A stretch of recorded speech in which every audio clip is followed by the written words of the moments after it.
very briefly, I am going to try and do the live stream tonight. If I can't, I will at least start it and dedicate an hour to it. So as of right now, live stream still stands.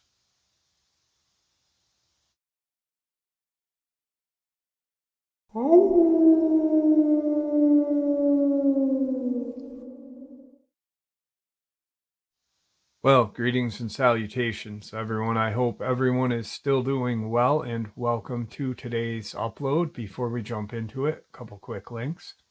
As many of you know, I rely on Patreon, PayPal, channel membership, and the merch to help the channel to continue to grow and go. Links to Patreon, PayPal, and channel membership is in the description below. Merch displayed directly under the video. Also, Dogman Frightening Encounters, Volume 1 through 3, the audiobook versions. They were written and researched by Tom Lyons, narrated and produced by me, Jeff Nadolny. Those audiobooks are available on Audible, Amazon, and iTunes, links to which are also in the description as well. And finally, last but definitely not least, if you'd really like to help support this channel to continue to grow and go, simply subscribe. It does not cost a cent. Click the like button. It takes half a second. If you don't want to miss out on any of the informative uploads that I put out daily, click that bell icon, and folks, please leave a comment. Why? Well, because all of these things really do help the channel to continue to grow and go. And yes, they definitely do matter. Now, everyone, I have taken far too much of your time. Let's jump in to today's upload, shall we? Alright guys, so today's upload is actually very terrifying. Shared to me by a park ranger, or former retired park ranger out of Michigan. His national forest where he was stationed out of was the Huron National Forest. He worked from 1989 to 2011 as a forest ranger. He had seen quite a bit of very interesting things during his 22 years of being a park ranger. During that time, he had first heard of Dogman back in the early 90s, when Michigan started to approach this wolf management program, and they had actually, a few park rangers were talking about, wolves getting bigger. Are these wolves getting bigger, as they come down from Isle Royal down into, the other federal parks of Michigan? And a few of the guys were like, no, don't get close to those. If by chance you do see one of them, stay in your vehicle. If there's any people around, get them out of that area. Chances are they are a dogman. And that was the term that was used in the early 90s by these park rangers in Michigan. Now,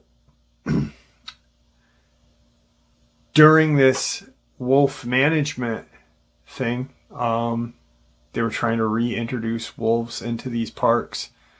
Deer populations were exploding. And then the management program kind of stopped for about 15 years and then picked back up in 2005. Now, the reason why is because they started to notice a decline in whitetail and other herbivore animals. Also, they started to notice a decline in coyote. and they'd find a couple of dead bear periodically. Now, that brings us to what Gus wanted to share with us. That is not his real name.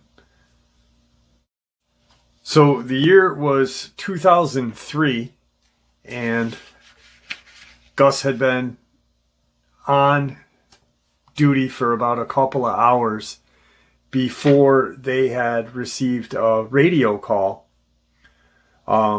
stating that a bear had just attacked a woman in the region of Emily Lake.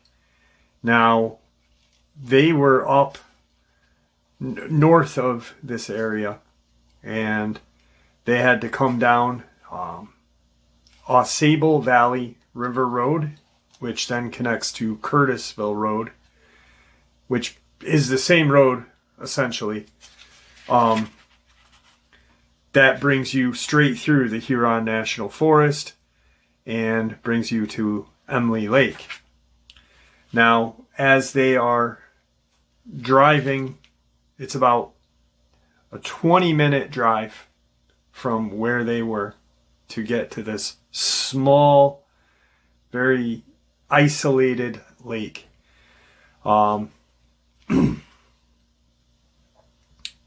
They had been getting bits and pieces of information. Apparently, the woman had been attacked. 2 of her family members took off to go to try and find park rangers. They found an old payphone, which, virtually non-existent nowadays, but they found a payphone. Obviously, cell phones were not as big as they are now in 2003. And some 2 or 3 family members had stayed behind, trying to, what they thought was trying to save this woman's life, control the bleeding, and, just kind of keep the bear away from her. Apparently the bear was still on scene. So Gus and one of his fellow rangers are traveling down. They're getting bits and pieces over the radio stating that, these people were camping in the area. They had gone to this little lake to go swimming, and all of a sudden, this bear came out of the woods very quickly and started mauling this woman. Particularly the woman, no one else. Now, as they're coming into the area, they're kind of planning, hey, what should we do? We've seen, we've had our run-ins with bear, but an attack, that's something seldom that doesn't happen in the Huron Manistee National Park. What the hell, They both have their shotguns in this vehicle, 870s, and they both have 45s. Now, they get into this little road that meanders into the woods, and it brings you right to this very, very small lake, Emily Lake. And as they get to the road and they're going up the road, they see 2 people running down the road towards their truck, screaming. They're bloody, blood-soaked clothes, and they, Gus and his partner are like, are these one was a woman, one was a man. Is that the woman that had been attacked? And they stop, jump out. Are you okay? Yada, yada. yes, we're fine. Our friend is by the lake. We can't keep this thing away from our friend. It keeps biting and mauling her. We believe she is dead right now. One of the park rangers, Gus, not Gus, but the partner, says, get in the truck, stay in the truck. How big is the bear? They're trying to get kind of like an approximation of how large this bear is. That's when the man says, where did you get bear?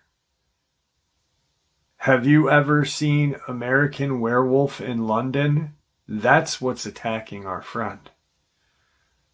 Now, Gus and his partner look at each other like, okay, we've heard of these things. We've never seen them. What's the protocol? That's immediately what Gus had been thinking, and he knew his friend and fellow park ranger was thinking the same exact thing. Like, what's the protocol? What are we going to do to, do we dispatch it? Do we, try and get this woman, her body away? What? So they park a little ways up from where they had picked these two people, and they said, stay right here, stay in the truck. They have a portable radio. There's a radio in the truck, but they didn't want to kind of alert or make matters worse in discussing anything with their superiors in front of these two civilians. They turned the radio off in their truck, and they are talking to their immediate supervisor, and pretty much repeat what the man said. American Werewolf in London was the exact term he used. Do you believe, that this is one of these creatures, these dogmen that we hear about during the wolf management days? What do you think? Is there a protocol? What do we do? Because she's not with us. We're out of our vehicle now. We need to proceed up to where her body is. They believe she's dead.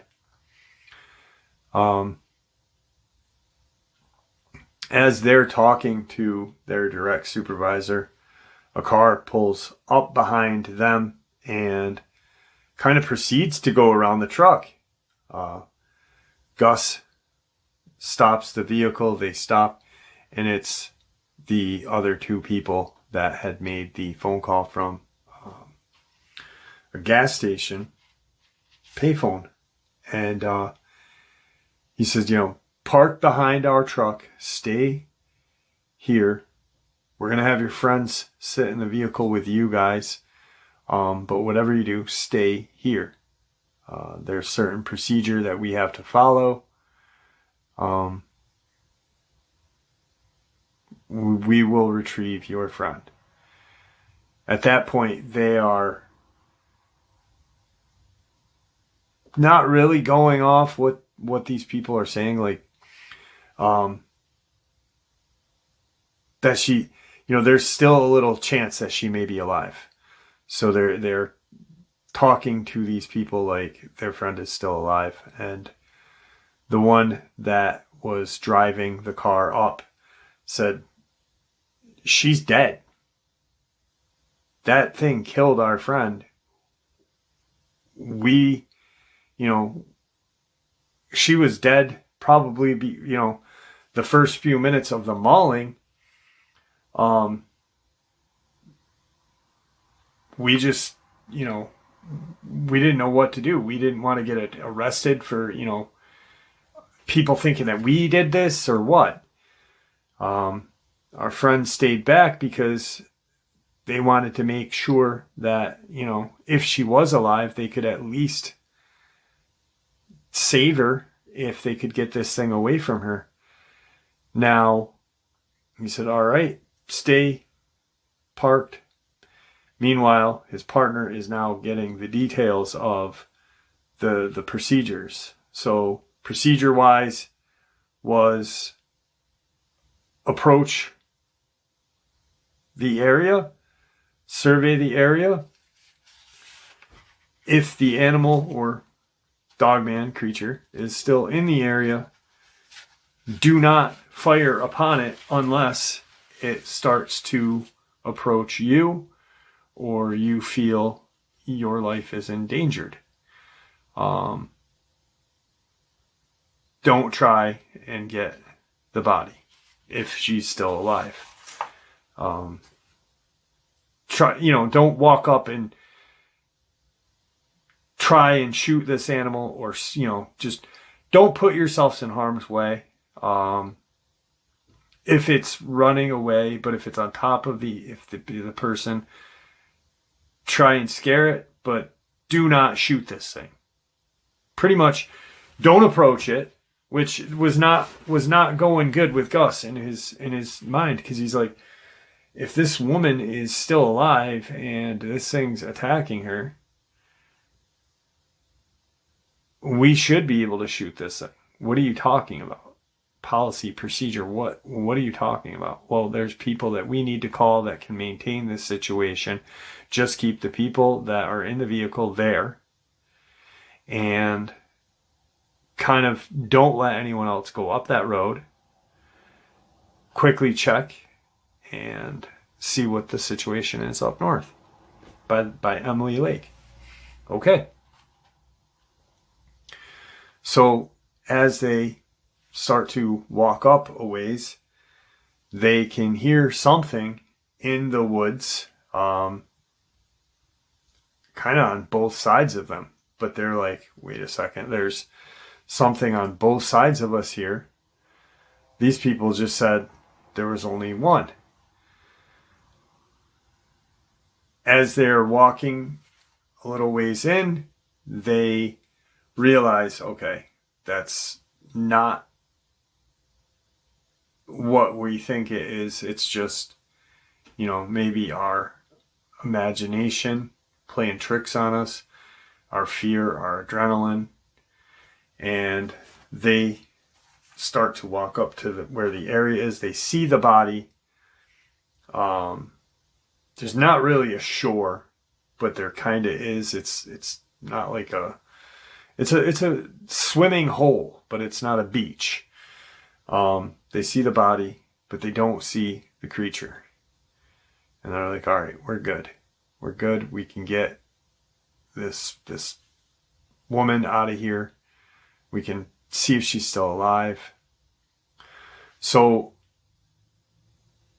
they get probably 20 feet from the body, and they're scanning the area all around them, and they hear the horn go off in the car.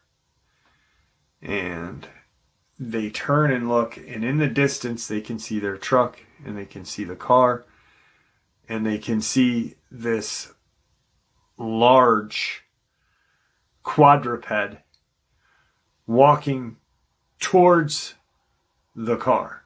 It had just kind of come up to their truck and is now walking to the car. They both rangers are like, holy shit, that thing is huge. And it's, its head easily came up to mid window of the truck.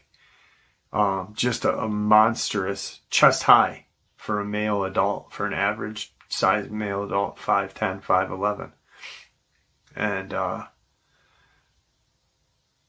okay, you check her. I'm going to watch what's going on. I'm sure these people are not going to get out of their car. So they check the woman. The woman is dead. She's dead. It It looked like she had been mauled for hours. There was chunks. She had been partially consumed. Now, at this point, their truck is down this roadway, but the creature is down the roadway, and now the people that they have to kind of protect is down there. Partner gets on the radio. Woman is dead, but we have a situation now because as we were checking up on the woman, the people are in the car behind our truck, but somewhere between us walking up and us now turning around, that creature got behind us. Is not paying us any attention. So, do not fire upon it. There are people coming that will be able to handle this situation. It is what their job is. That is their job. What you will do is you will listen to these people. We're sending 2 more rangers out to assist in keeping that road closed and keeping the people in the car safe, but keeping them in their car and not leaving. That's fine and dandy, but how long is that going to take? Because we are now open. We are just in the middle of this trail that turns into a road. That's not really it's not a macadamed road. It's a dirt road, not a fire road, but it's a dirt road. Now it's not, but we're in the open. If we get to our truck, it'll be an amazing feat. But how we are supposed to wait? How long? So they are essentially pinned down. There's about 150 feet between them, and their truck is in the middle. These people are in the middle. The Dogman is now at where the car is. All right, if we don't shoot this thing, what should we do? They start walking toward the truck and the car and the creature. They both make an agreement. If this thing comes at us, we have no other choice but to shoot it. We already know that it's dangerous. It just partially consumed this woman in less than an hour.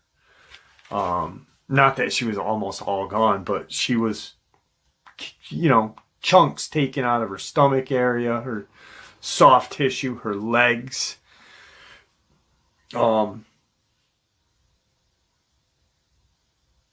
Gus does probably the dumbest thing he has ever done.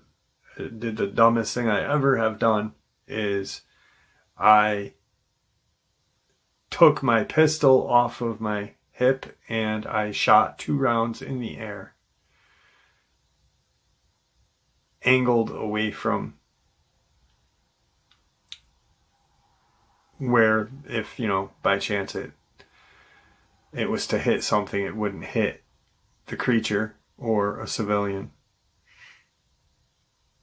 Immediately, the second the rounds are fired and there is noise from that firearm, that Dogman turns around, and as it turns, it starts walking back towards them. Now they are prime target. It gets just past the truck and stands up. And what Gus said, he said this thing was enormous.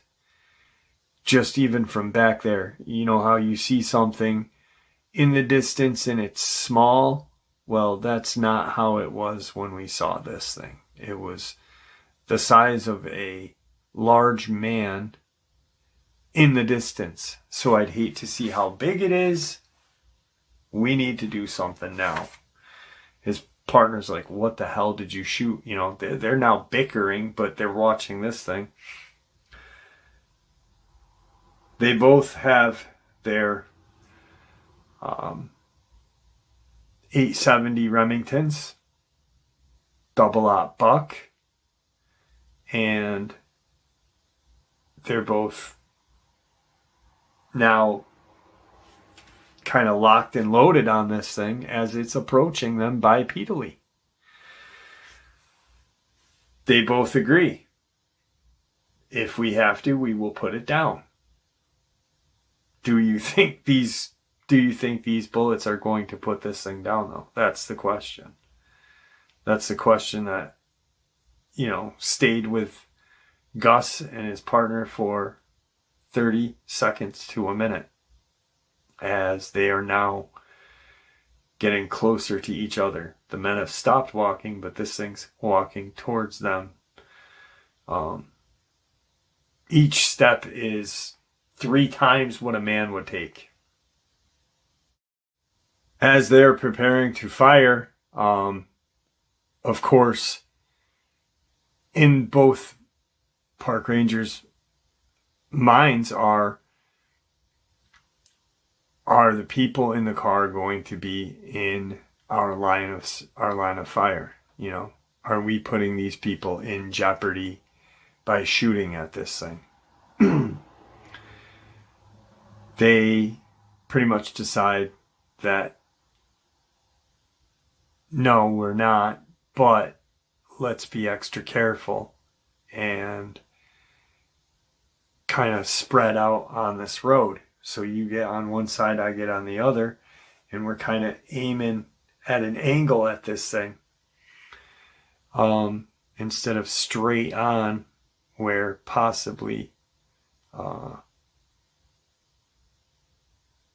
shot could be taken and hit the vehicle with the civilians in it. They're preparing to fire, and they can hear an engine. Gus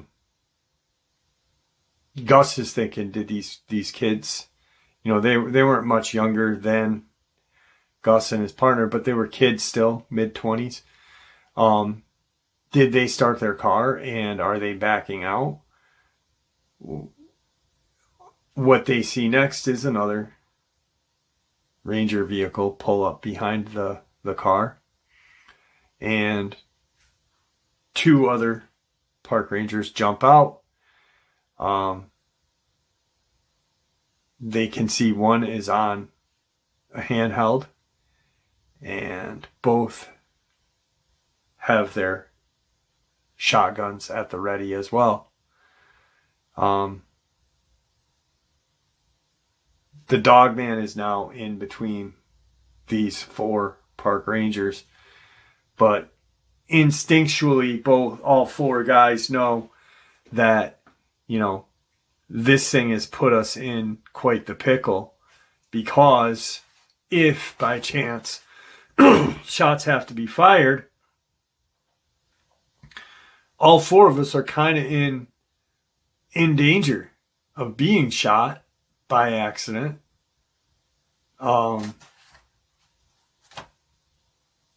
What do we do? No sooner does he think, what do we do? But this Dogman turns back around and looks at the car, and now the 2 other park rangers that had just pulled in. And it kind of drops to all 4s and just stops. Dead stop. It stands up again, split second, drops to all 4s, stands up again, and starts hauling ass at the 2 park rangers that just pulled in. The 2 park rangers that had just pulled in start shooting. And they can hear these rounds connecting.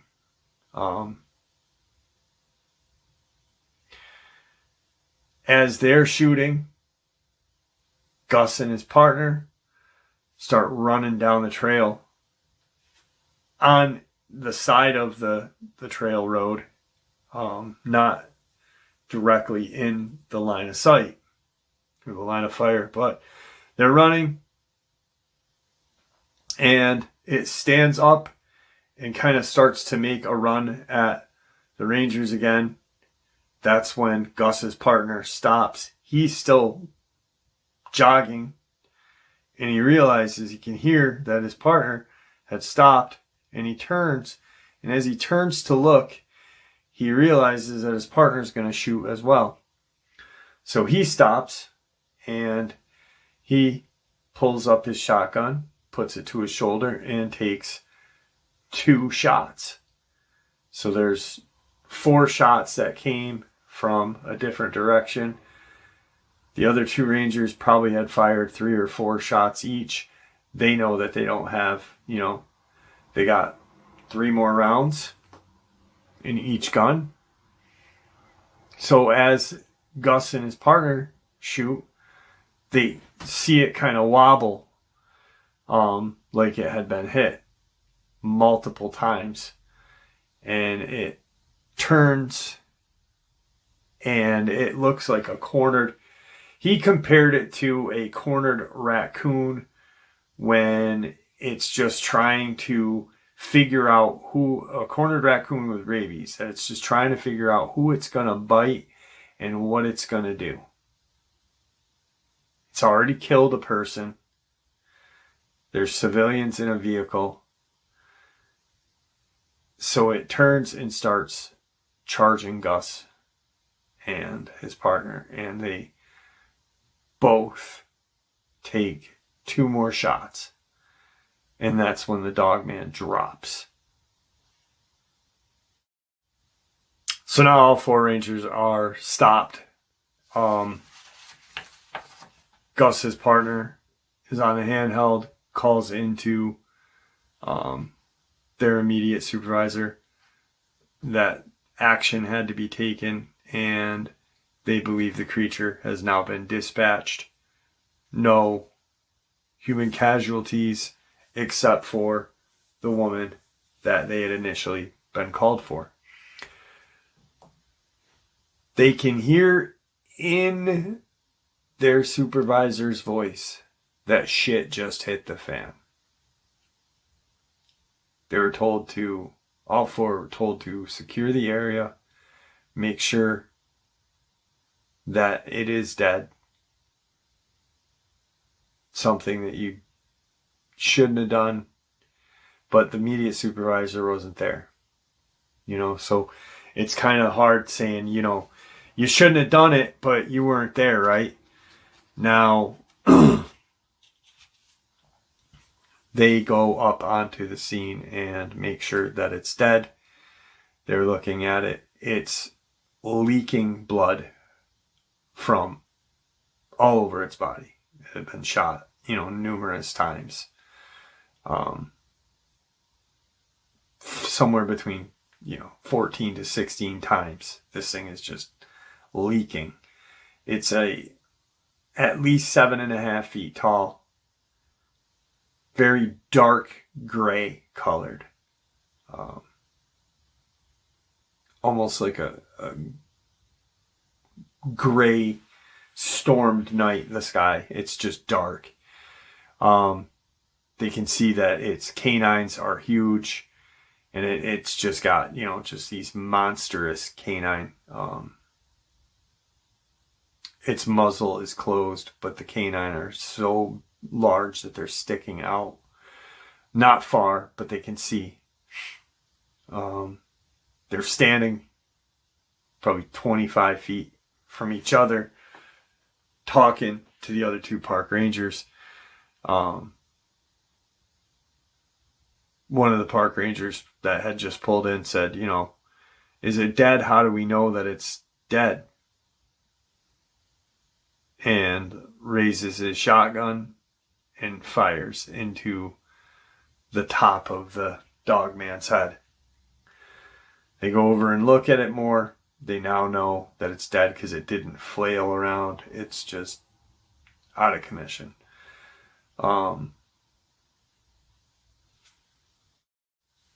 So they secure the site. They now have established that the Dogman is dead. Supervisor comes over the radio again and says, keep the people in their vehicle. Your assistance is on its way. Stay out of these people's, out of these, the people who are coming to assist. Gus and his two, the other park rangers have no idea who is coming. All they know is their direct supervisor said, assistance is on its way. Stay out of their way. Keep the civilians in their vehicle. Chances are the people that are coming will want to talk to them. 10-15 minutes go by, nothing. They go and start talking to the 4 civilians in the car. And Gus and the other park ranger, not his partner, but the other from the, go and look at the body.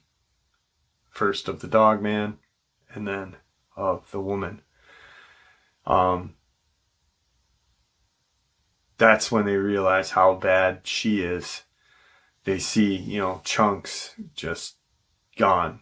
They knew that she was dead. There was far too much blood, but they didn't know the consumption amount at that time. They just knew. And the people are trying to get out of their car. The rangers are like, stay in the car. It's for your own safety, your own well-being. Well, we just saw you kill it. Let us go. Call the sheriff. Call someone. Let us sign some paperwork and let us get the hell out of here. Another 5 minutes goes by, and all of a sudden, a large Suburban pulls in, followed by a cargo van. Both blacked out windows, both semi-new, not like Gus's park ranger truck or his partner's.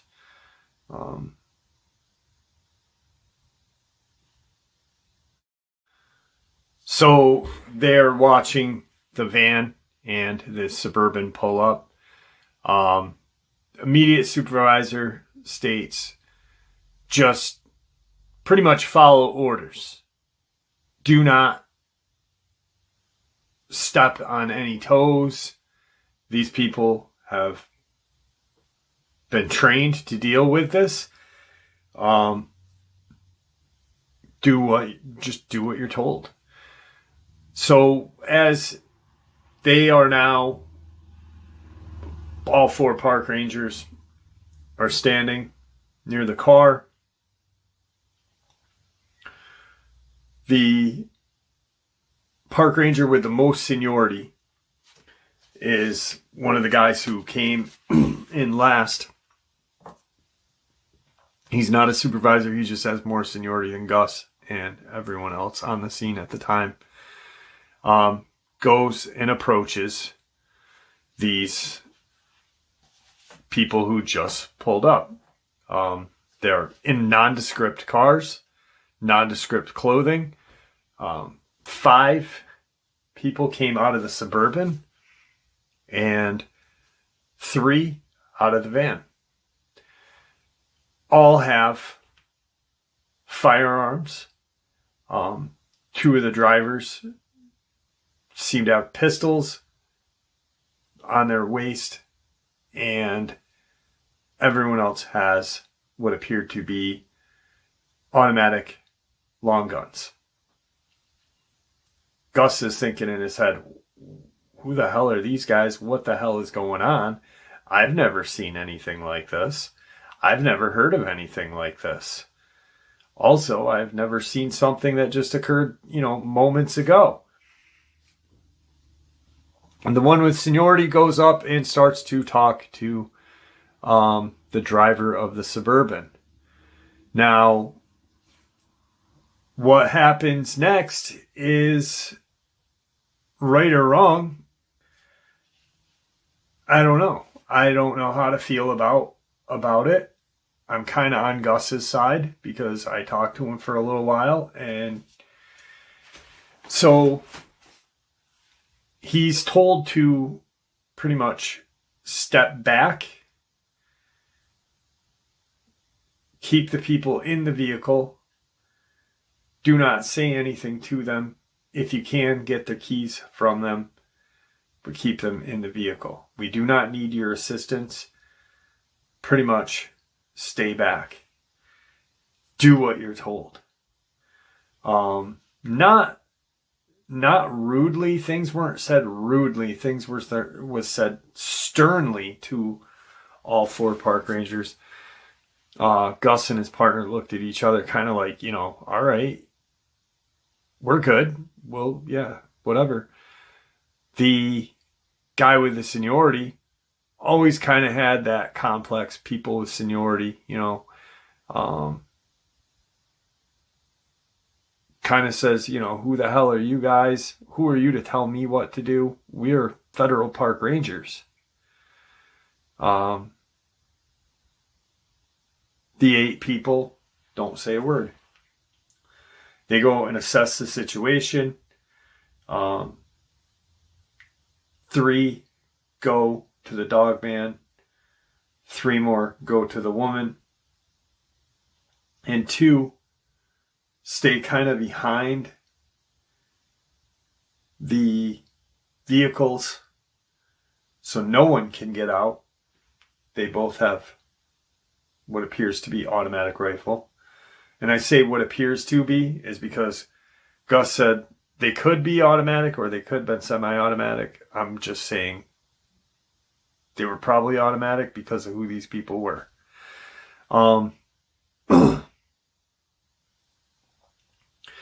The guy with seniority is getting really snotty, turning into a real asshole, mouthing off.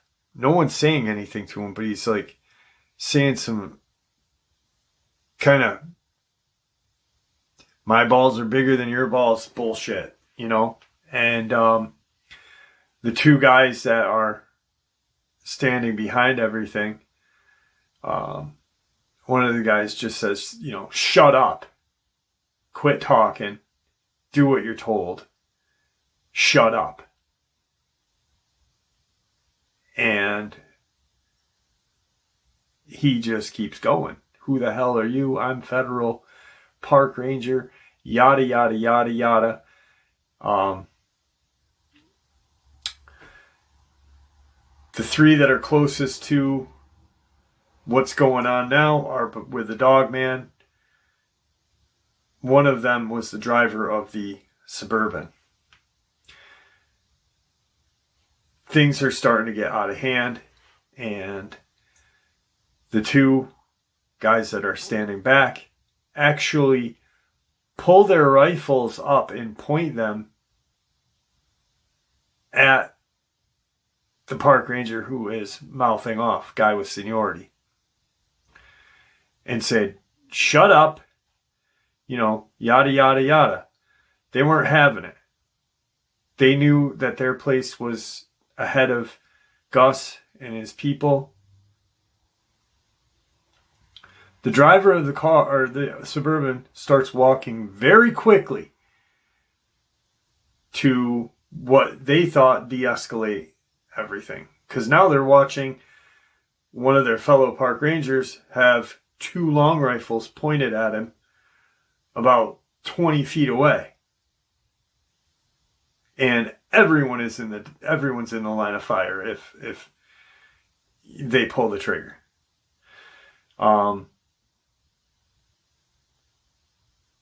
The boss or the driver of the Suburban pulls his pistol out, puts it to the federal rangers or federal park ranger's head, and says, "You got two things.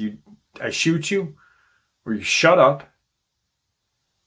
I will call your immediate supervisor. I will let him know what happened right now. But shut up now, or we are going to end this." His partner's standing there and goes to raise his shotgun because he sees his partner, Gus, and his partner are standing there like, what the hell is going on? What?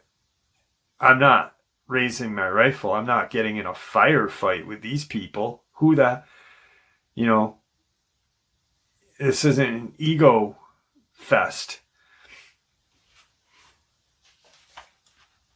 The two guys with the long rifles then make their way up. They are now pretty much point blank on the other two park rangers. They're both zip tied. Both park rangers are zip tied and put on the ground. Gus is standing there. Partner's standing there. And the driver turns and looks at Gus and his partner and has his pistol already raised. He didn't lower it. And just said, do we need to do this to you guys as well? Or, call your supervisor, let him know what just happened, see if he wants to come out. But I believe you were told to. And Gus just kind of put his hands up and said, we're good. We are not part of, whatever. Another van, about 5 minutes later, pulls up from the opposite direction. This is a different kind of cargo van. It's one that has seats in it. Because when they open the door, the sliding door, they can see the seats. All the windows are blacked out, but when the door opens, you can see the seats. 3 guys get out of that one, just like the other cargo van. They just walk right up. There's no communication with the other people on scene. They walk up and they grab the 4 people out of the car. They zip tie them and they put them in the van and they drive off. There is not a word said. It was that quick. About 15 minutes later, Gus's supervisor shows up with another guy who just happens to be, a second in command.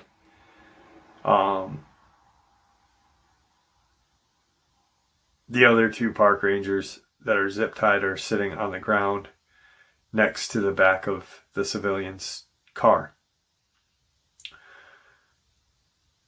The supervisor and the driver of the Suburban start talking quietly and away from the area,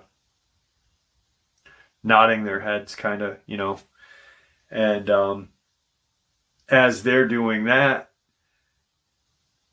the body of the Dogman is now wrapped up very quickly in what appeared to be a either tarp or a body bag, large body bag, put in the van.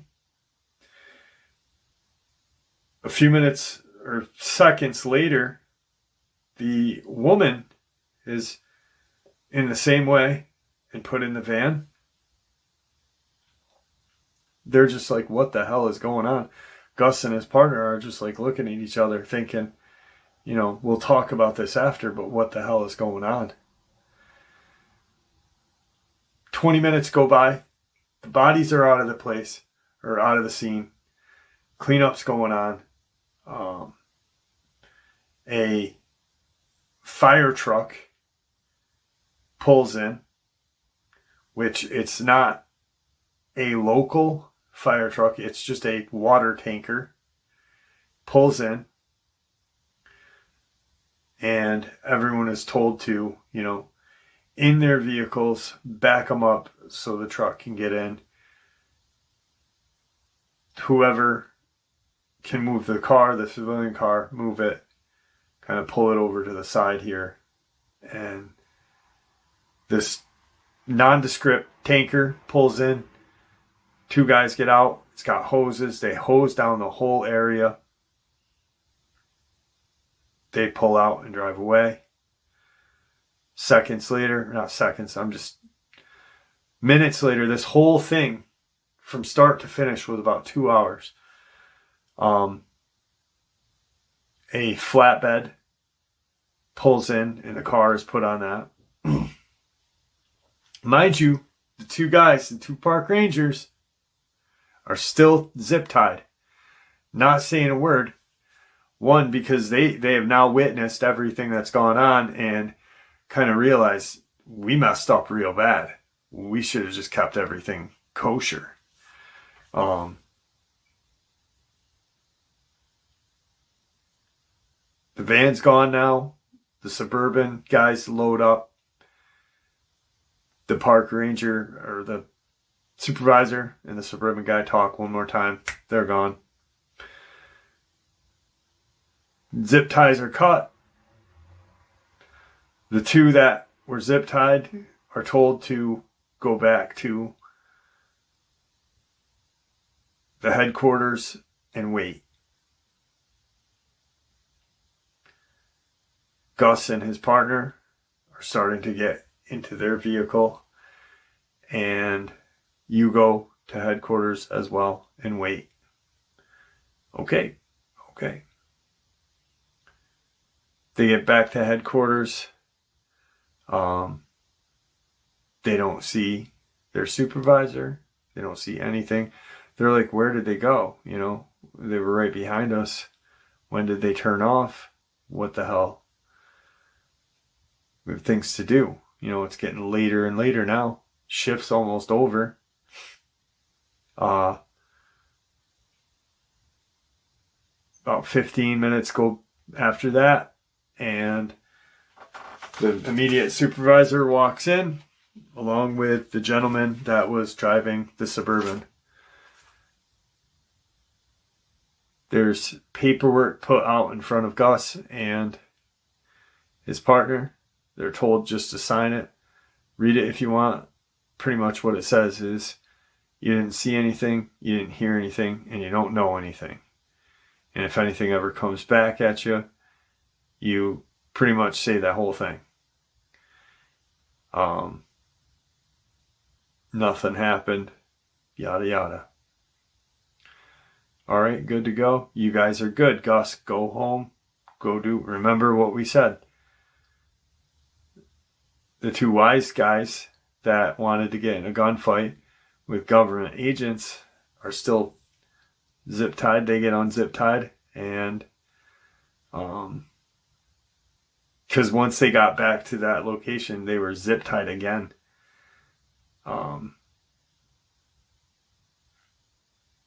They're let go. Gus doesn't know this until 2 days later that the 2 guys were let go, and he had never talked to either one after that. The guy that had the most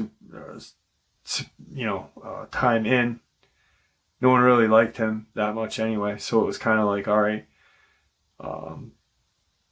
Periodically, Gus would wonder what happened to the people in the car, and he's never once seen either or the other park rangers that were immediately let go. They don't know what was said because they weren't in the room. But how crazy is that? You are told to do something. You do not comply. And then when you get brought up on your crap, you can't handle it. Unbelievable. So then periodically through the remaining 8 years that Gus worked, he had periodically spotted one of these creatures one more time, running through the woods or running off the side of the road at night. But never had an incident like that again. Never had to deal with the agents again. And they never asked questions either. Gus never asked a question, what happened? And after all that was done and said and the paperwork was done and signed, they never even, his partner and him never even talked about the experience after. It was like, all right, we just witnessed what can happen if we do buck the system. Yes, we are federal park rangers, but there's always going to be someone that's got, more juice than us. So, crazy experience. And the whole time, during that whole period, from his whole years worked, from the late 80s to 2011, he had heard Dogman be mentioned. Even in the 80s up through the 90s, up until he had that experience in 2003. How friggin' insane is that? And there you have it, folks. I do hope you all enjoyed today's upload as much as I enjoyed sharing it with you. I'd like to thank you all for supporting this channel. It is, after all, your support that keeps the channel growing and going. And honestly, what gives us all a place and a chance to share our experiences and theories judgment-free. Everyone is simply treated with the respect that we all deserve, and I do appreciate that. Thank you. Please stay safe, happy, healthy, and ever vigilant, keeping an eye on our children, pets, family, and friends. These creatures are real, they are out there and dangerous. Share this information with those you love and care about, and it may just help save their lives someday. Until next time, never stop asking questions, never stop searching for the truth, and God bless you all.